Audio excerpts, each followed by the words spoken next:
contrabando é um problema multissetorial e ele não pode ser só um problema para ser administrado pela sociedade ou pelos órgãos públicos. Tem que trazer todos os interlocutores para a discussão. Marcamos nesse 3 de março uma data de reflexão sobre o tema. Não é uma data comemorativa, é uma data reflexiva, porque o tema é muito complexo. E quando se trata de complexidade, os atores são diversos, os problemas são em todos os níveis. E quando você traz para essa discussão o poder municipal, o poder estadual e o poder federal e o poder público federal, você traz toda a dimensão, porque o problema nasce no município, vem para o estado, há perda de arrecadação estadual, há perda de arrecadação federal, há problema de desemprego no município, há problema do residente nessas áreas municipais que não tem, muitas vezes, empregos formais, acabam sendo seduzidos pelo contrabando. Em 16.800 quilômetros de fronteira, Foz do Iguaçu é a maior cidade brasileira de fronteira.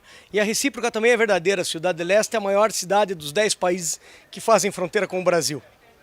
Historicamente, o contrabando pelas fronteiras quase que se iniciou nesta zona, em função de ter mais gente, de ter populações maiores, e chegaram a ápices de ter, uma época aqui, 400, 500, 600 ônibus que vinham num dia só, trancavam a BR-277, era uma outra modalidade. Hoje o contrabando passa por uma especialização, uma hiperespecialização, está na mão de grandes grupos, e isso que tem que ser atacado.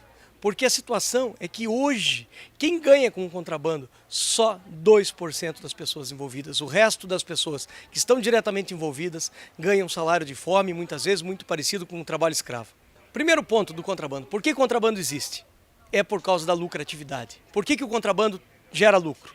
Porque há uma assimetria tributária entre os países do bloco Mercosul. Então há que se equiparar tributo para que se tenhamos uma condição mais equânime de preços de produtos. Quando você tem um produto muito mais barato do lado de lá e o lado brasileiro, o produto é muito mais caro por uma questão tributária, há que se ver a carga tributária. Outro ponto que temos que destacar é o fortalecimento dessas zonas de fronteira através de investimentos, melhor qualificação, valorização dos funcionários públicos que aqui estão nessas áreas de fronteira. E um terceiro ponto, muito importante, é criar uma agenda positiva com o Paraguai. Trazer o Paraguai para essa discussão é de ambos. O Brasil perde o Paraguai, perdem as populações. Isso precisa ser revisto. A partir desses pontos, nós acreditamos que conseguimos dar alguns avanços para isso. Os municípios dessas áreas de fronteira são os principais vítimas do processo, pois aqui que gera o desemprego, aqui que tem a criminalidade. Então, só com esta agenda cheia, ou seja, com esses 3 pontos, iniciamos uma discussão mais consistente e com mais responsabilidade para enfrentarmos o tema. Esse estudo está sendo encaminhado para a Presidência da República, para todos os ministérios. Isso é um problema multissetorial, então é um problema do Ministério da Saúde, do Ministério do Trabalho, do Ministério da Integração Nacional, da própria Presidência da República. Então você traz todos os atores, Ministério da Saúde.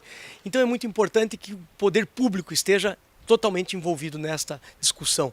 A sociedade civil também. Temos que discutir isso com as universidades. Esse estudo será encaminhado a todas as universidades das áreas de fronteira e também as grandes universidades das capitais, que são justamente o ponto onde esses produtos vão parar e também geram desequilíbrio econômico nesses pontos.